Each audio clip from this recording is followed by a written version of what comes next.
everybody was just concerned. A lot of people were scared spitless as to what would happen. I mean, clocks won't work, computers won't work, airplanes can't fly because there were so many of them were computerized. Gas pumps won't pump because they have a chip of some sort in them. You think of it and somebody dreamed it up.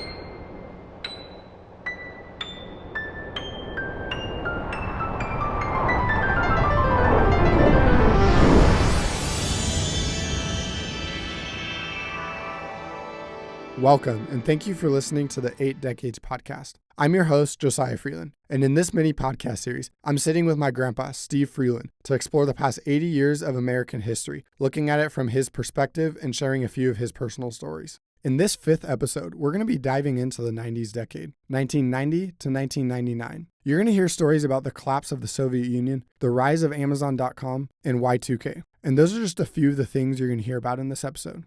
We're going to start off talking about the Hubble Space Telescope in 1990, which was the first telescope to be placed in space. I'm sure I knew it had happened. The significance of it probably didn't occur to me at the time. I mean, you look back now, 30 years later, something like that the significance now I'm aware of. And I was probably, like I said, probably aware that it had been done, but that was probably it. I saw just the other day that the Hubble is still working. Really? That the initial pictures that it sent back were blurry. Really? But they were able to, and I don't know how, but they were able to correct that, make some adjustments and they showed some pictures of the blurry pictures, plus some of the pictures that they can make today from there, where they're much clearer, but nothing like what's the other one that they just James Webb Telescope. The James Webb telescope just has been sending back, and Hubble is out 93 million miles or something like that from Earth. I mean, it's wild to me. I mean, to me, it's more significant today than it was to me in 1990. The well-known serial killer, Jeffrey Dahmer, was arrested in 1991. I asked if he or his family were scared or paranoid of all the murders that were taking place up to this point. Again, I was aware of the news reports and the arrest and the heinousness of his crimes. Didn't frighten me and didn't... And I suppose in part because he wasn't here and I didn't know him and he had been arrested and there was nothing there to be afraid of other than just the realization that some people are just horrendous people. I don't want to be ignorant of the seriousness of what he did, but it didn't bother me, didn't affect me. It didn't create any concern for me or my family or my friends. By the time it became known what he had done, he was under lock and key. And part of me says, okay, so what's there to be afraid of? He's been arrested and he's not going to get out. December of 1991, the Soviet Union collapsed and became the Russian Federation, or as we call it, Russia. 90 or 91, Young Life had a bunch of Russian students visit the United States. And I don't know, there must have been 25 or 30 Russian students, high school students, come to Fresno. And we had, I think, 4 girls stay with us. We didn't have any boys, I don't think, that stayed with us. But at the end they stayed with us for a week. And the kids... Near the end of the week, Soviet Union was collapsing, and these kids didn't know what it was going to be like going home for them. I mean, they left Russia, and some of these kids were privileged kids. Even in Russia, they were privileged. The 4 girls that were living with us or stayed with us, one girl, her father was a doctor, and another one was, I think, a banker. One girl's parent was a musician. They didn't know what life was going to be like for them when they got back to Russia, and because it was happening during their time here in the United States. And it was a pleasure having them stay with us for the 1 week. We took the girls to church with us on Sunday, and one of the girls cried during church service, hearing a guest at the church playing the piano and doing a real nice job. It was just coincidence that there was a piano player playing that day, and this girl liked music, and it just touched her heart that she was able to be in a Christian environment and listen to some well-played music. Religious freedom wasn't real prevalent in Russia at the time. She was just touched because of the combination of the music and her love for music and the Christian environment of the church. It just emotionally touched her. And so I was thinking that was about 1989. Soviet Union didn't come apart until 91. Then, my memory is just a couple of years off. The FDA approved the first genetically modified organism, or GMO, for human consumption in 1994. Tomatoes were the first. I think it's kind of a silly argument to say that we shouldn't have GMOs, because everything, to some degree or another, is a GMO. Because from the beginning of time, we have tried to change or improve things that we eat and that we grow by breeding them for improvement. We've throughout history, we have said we can make a better widget. It just happens that we're eating this particular widget. We can make it produce more ears of corn if we do this. The ears of corn can get bigger. The kernels will get bigger. The kernels will get harder. They'll get softer. Whatever it is you right. want, if we do it this way. The argument that we are poisoning ourselves by genetically engineering something that we eat, there are some things we probably should not do, but until we know that this combination or this process is detrimental, it always has been and always will be, I believe, something to do that's acceptable. And it doesn't make any difference whether it's dog food, grain that we feed to the cows, or whether it's the milk that we drink. 99.9% of everything today is an improvement over what it was 50 years ago, 100 years ago, 200 years ago.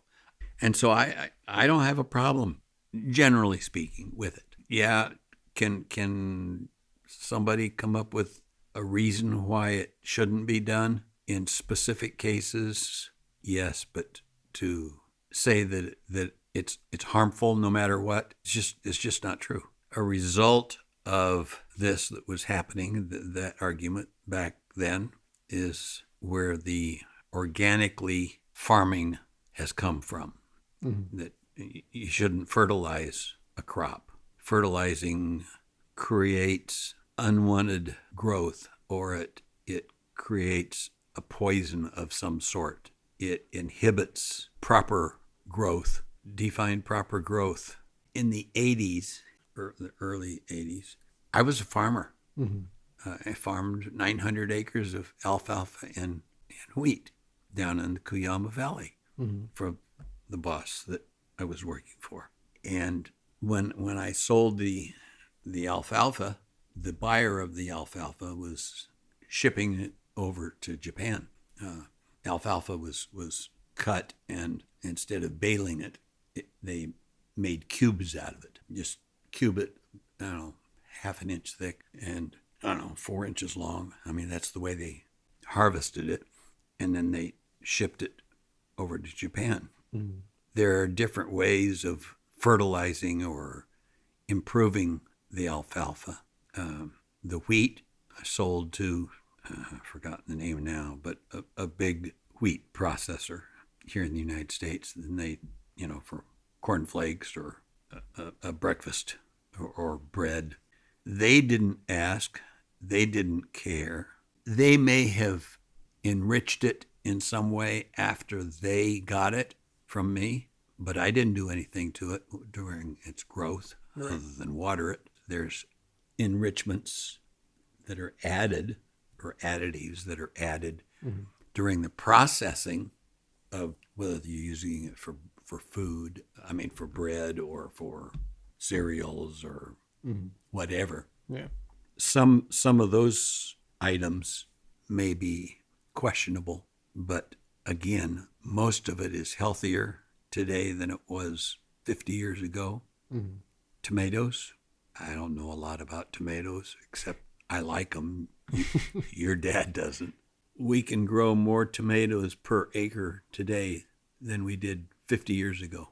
I just don't see that that's a bad thing. And if you look at the facts, generally speaking, we're healthier, we're bigger, we live longer, we have less childbirth deaths worldwide. And it doesn't make any difference what your race is or nationality.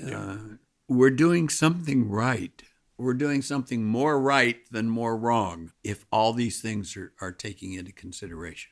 Does eating more fat in our diet increase the chances for us living shorter lives and less healthy lives? Yeah, I think that's true. But the fact that we're doing things to have food have less fat in it is modifying the genetics of whatever that food is. That's not a bad thing.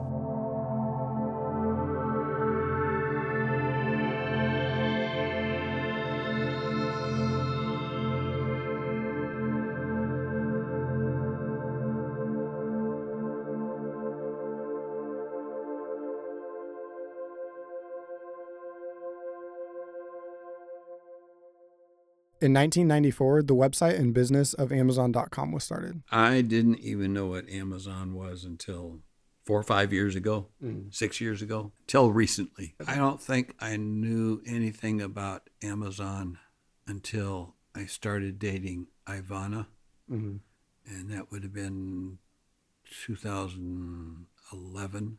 And she said something about Amazon was building a warehouse or a distribution center, I guess, in Patterson, which is where she was teaching.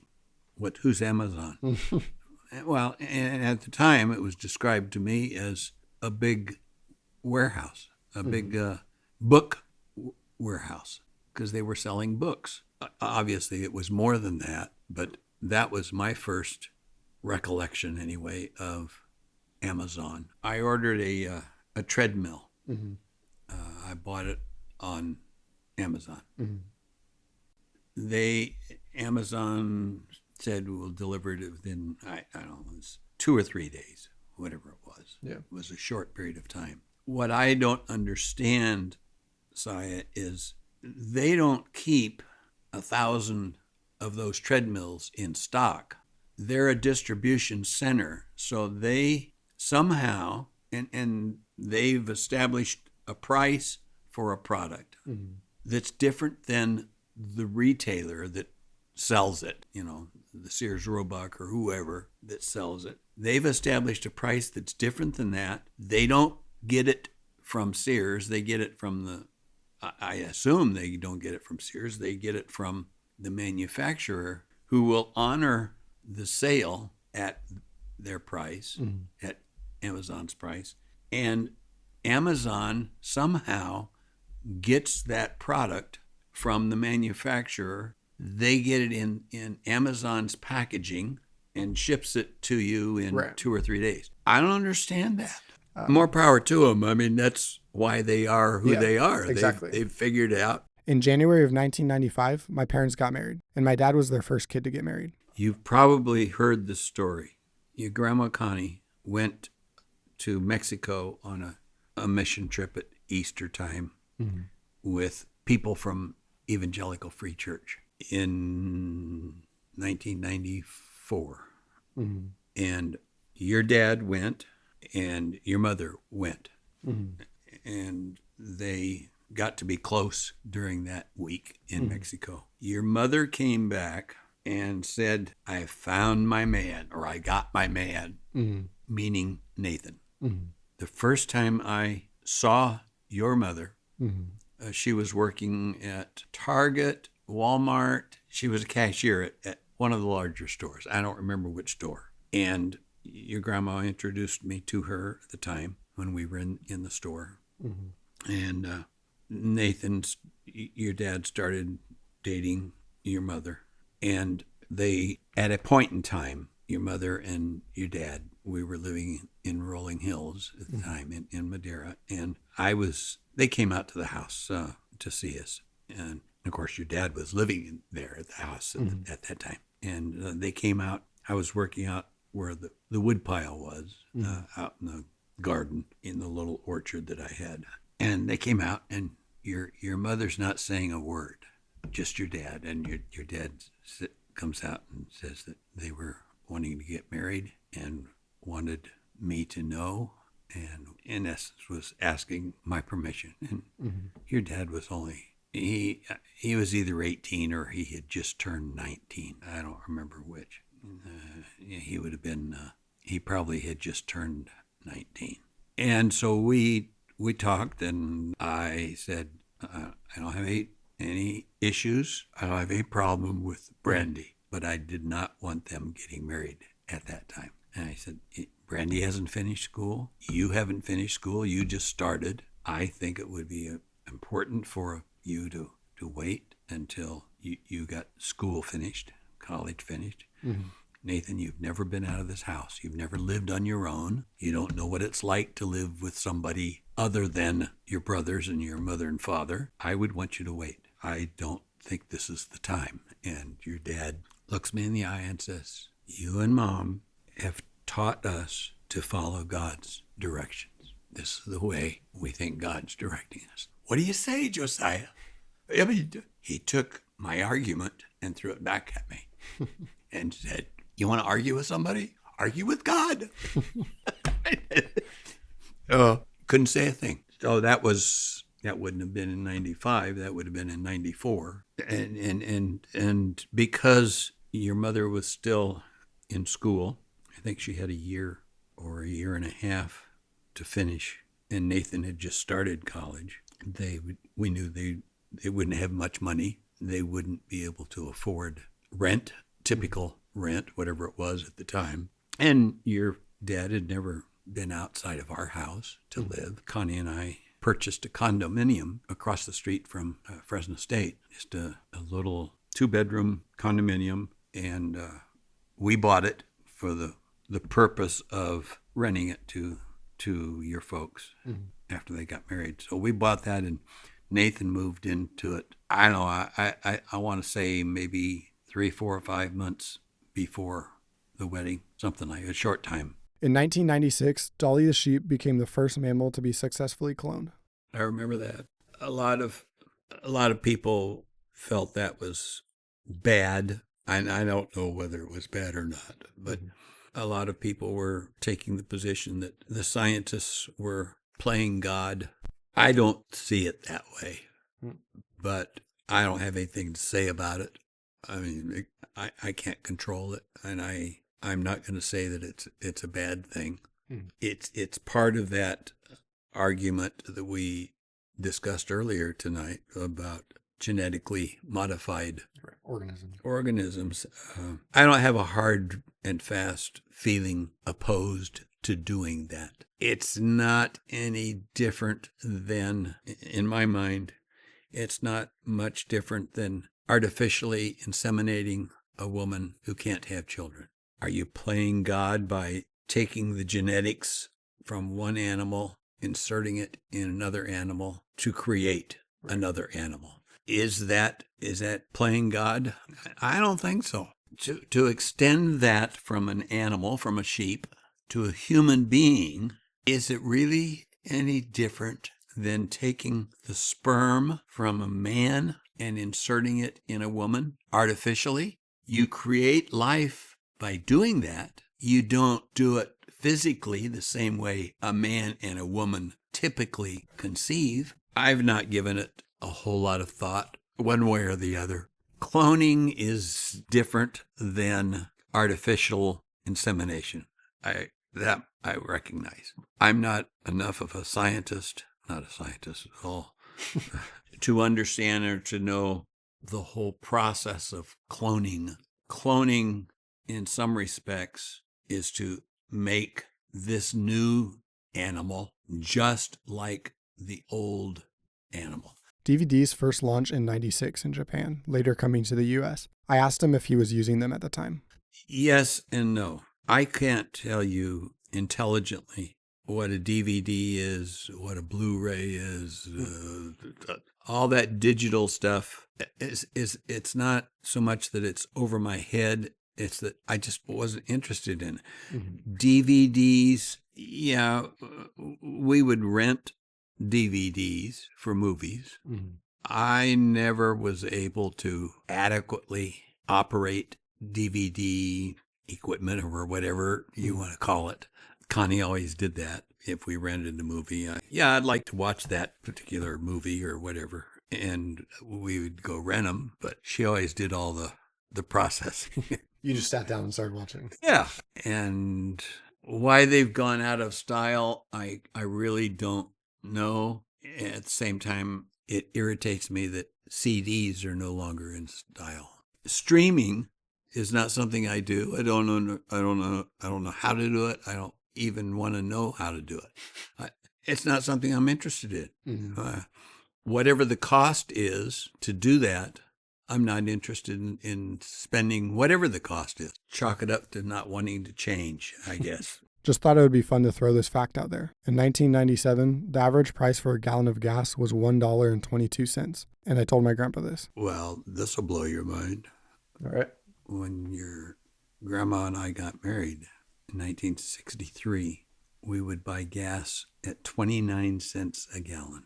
That was pretty much the price throughout the country. But in California, 29 cents today, the tax on a gallon of gas in California exceeds 57 cents.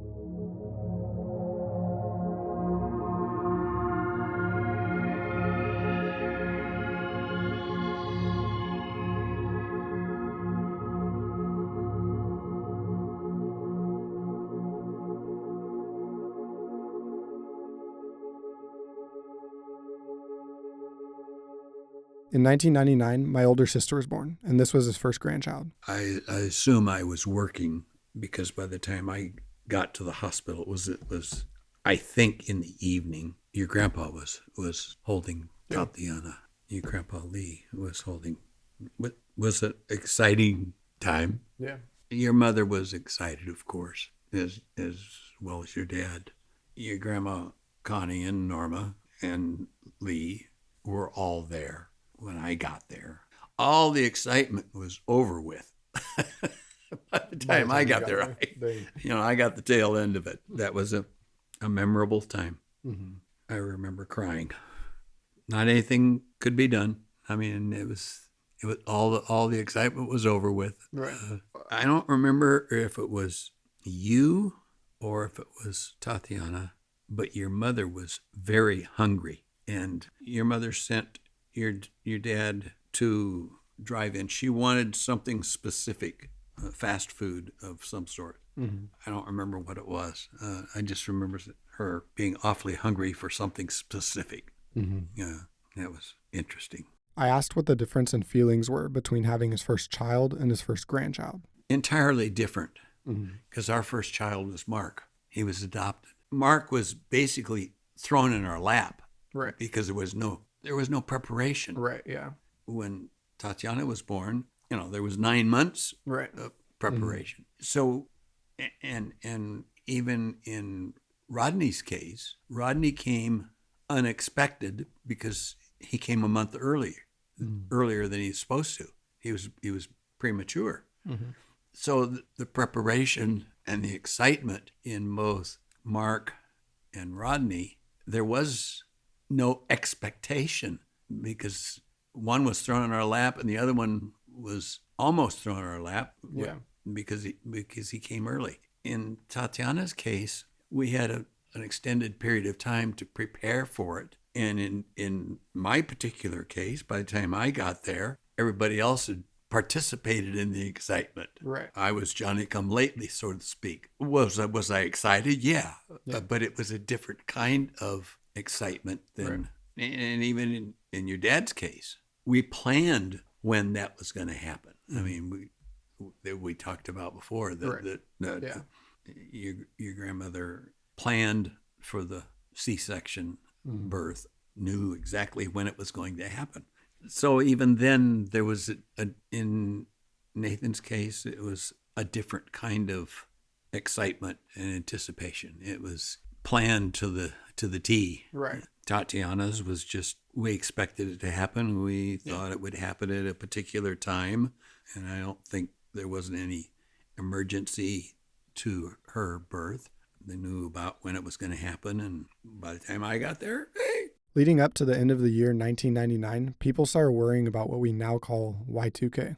For the young listeners who might not know, here's a short summary. As the world became more reliant on computers, many systems stored the years using only the last two digits. For example, 99 for the year 1999. When the year changed to 2000, computers might interpret 00 as 1900 instead, causing widespread malfunctions in banking, utilities, and other critical systems. This uncertainty led to mass panic, with some fearing power grids would fail, planes would fall out of the sky, and society itself could collapse. Because I worked for a bank, the big concern from the government, and also the government pretty much dictated to certain businesses that they had to prepare for Y2K, that the anticipation was that at the stroke of midnight on 2000, everything's going to fall apart because everything is programmed computer-wise that things are going to come unglued because it has never seen, computer-wise, has never seen a change in centuries. And you can't compare it to 1900 because there were no computers. So it was an unexpected, unknown situation. And no more computer-wise than I am. Because I worked for a bank, I had to do certain things. I've forgotten the specifics now, but I had to do certain things in my department that I had to, in case computers broke down, I had to have hard copies. And as you know, nothing happened. I mean, the world ended, right? Yeah, I guess I was fat, dumb, and happy. I didn't need, not that I worried, because I knew that if something did happen, I couldn't do anything about it. If things came apart, I wouldn't know how to fix it. They won't come to me to help fix it. Right. So in a sense, I didn't worry about it. And I'm wanting to think that we were up at the cabin in Yosemite that night. Wherever we were, the worst that would have happened was that the lights would have gone out because you lose power. I didn't lose any sleep over any of it. A lot of people did. The only thing that I can remember at the bank was that in regards to my department was that I had to make sure that we had physical records because we were talking about, well, that at the time that the bank was probably $900 million. So we had to have records that would show who we had money for and who we owed money to. Right. 900 million, I don't know what it would be, but that, let's say it was 20,000 customers. That $900 million was their money, not ours. Yeah. They deposited. If everything goes down, how do we know that John Smith has $400,000 with us when it really isn't Ron Smith's, it's Mary Jane's, whoever. Yeah. And so everybody had to have physical paperwork backup. It's fascinating that in a lot of ways the world went back to paper. Did the preparation prevent anything from happening, or would nothing happened if you hadn't prepared for it? That's an unknown. Yeah. Some people will argue that preparing for it prevented it because the preparation also included prevention. In 1999, the world's population exceeded 6 billion people. In 1941, the year my grandpa was born, the population was just 2.3 billion. That's more than 2.5 times the amount. And to put this into context for you, the world now is at about 8.1 billion. That's over 3.5 times the population since my grandpa was born. When I came to Fresno Mm-hmm. in August of 1961, Mm-hmm. the population of Fresno was less than 150,000 people. And Clovis was probably 10,000 people, maybe 15,000. Fresno is now over 547,000 people, and Clovis over 127,000. 4 times the size the area was when I came here 60 years ago. Clovis was not any place anybody wanted to live in. I mean, it was out in the sticks. Right. There was Clovis High School, and that was it. Does it feel like that? Does it feel like there's a lot more people here? And Yeah, but not so much in a negative way, because I've been here this whole time that it's grown. Right. If I had left and come back today, I would be speechless. This, where we are right now, right this very minute, this address didn't even exist 60 years ago. This was, I'm trying to remember, was just nothing but weeds. There wasn't anything that I can remember. There wasn't any crop grown out here. I mean, it was dry brush, weeds. They might have been grazing some cattle on it, but there was nothing out here. There was not much north of Manchester Center. My roommate and I and another guy that was in our wedding in 1962, after church one day, and we were going to church at First Baptist, Dakota area. Mm-hmm. My roommate had a car, and he just wanted to run the cobwebs out of it. So we drove to Willow Avenue. You know where Willow is? Yeah.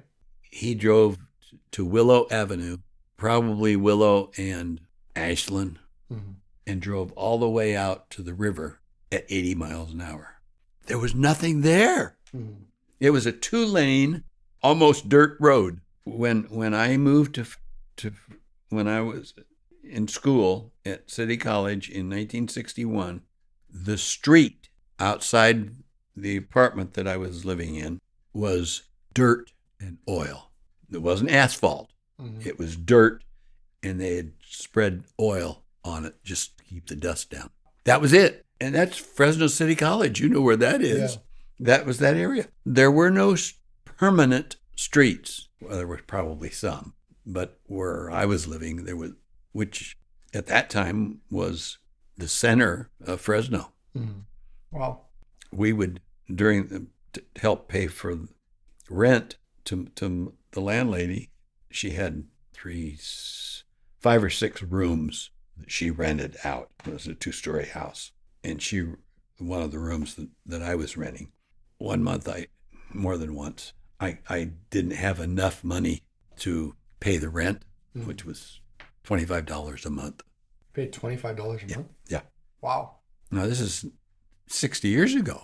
There were a couple of times I didn't have enough money to pay her all the rent, so I would do different chores for her. And at this time of the year, or in the fall, when the leaves are all falling, I would rake the leaves out to the curb, and then we would burn the leaves in the street because it was dirt. There was a curb, but there wasn't any permanent street. Right. And that was a common thing, that people would burn the leaves in the street. What's interesting to me about transitioning between the year 1999 and 2000 is it's not only a new decade, but a new century. And not only a new century, but a new millennium. The one thing that was humorous was that there was a big discussion, tongue-in-cheek discussion, that 20th Century Fox, they can't go by that name after January 1st. And some people thought, oh, that's horrible that,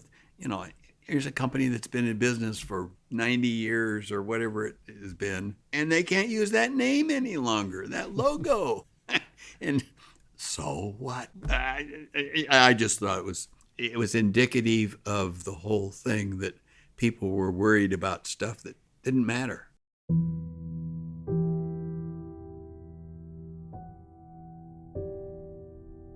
Thank you so much for listening to the 8 Decades podcast. In the 6th episode, we'll be discussing the 2000s decade, stories about the first iPhone release, the impact of the Great Recession, and 9/11. The history in this podcast series was fact-checked by Jeffrey Copeland, sound design by Bihoy Ahmed, video backgrounds by Nathaniel Agueros, and the episodes were directed and edited by me, Josiah Freeland. A special thank you to my grandpa, Steve Freeland, for letting me share his stories and perspectives. This production was made possible in part by the Community Media Access Collaborative.